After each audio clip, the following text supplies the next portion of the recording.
Čau lidi, já vás vítám u mýho prvního videa. Toto je moje první video, rozhodl jsem se, že to natočím. Rozhodoval jsem se docela dlouho, asi 2 roky v průměru. Co bych vám řekl? Co bych chtěl točit? Chtěl bych točit hlavně vlogy, co dělám přes den, co nerad dělám a tak. Třeba můžeme točit i nějaké let's playe, třeba na GTA 5, na Minecraft, na Call of Duty.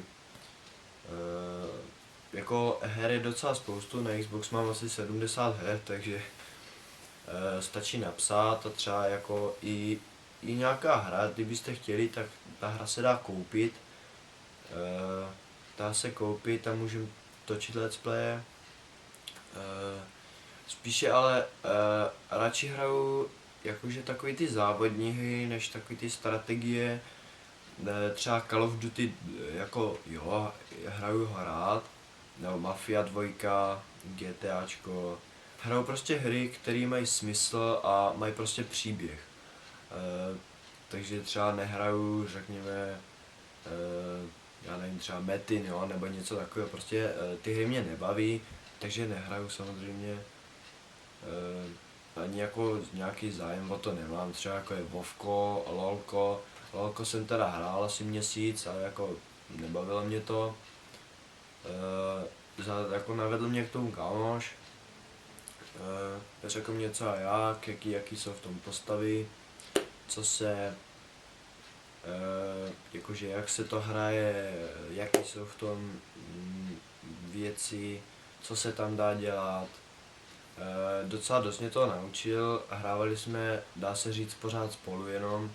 Hrávali jsme tak, nevím, těch 14 dní, 3 týdny jsme hrávali určitě.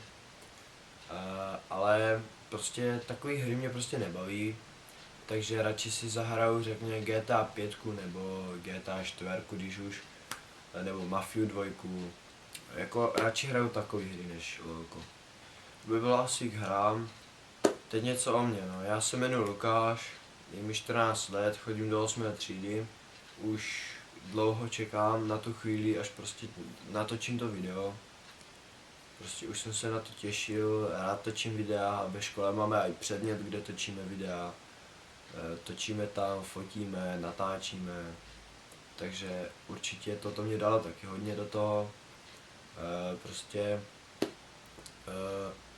učíme se tam prostě věci s kamerou, třeba jakože jak točit, co točit, nebo jak stát před tou kamerou.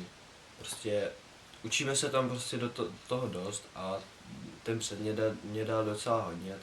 Takže já se s váma asi rozloučím. Dejte určitě like a odběr, budu za to moc rád.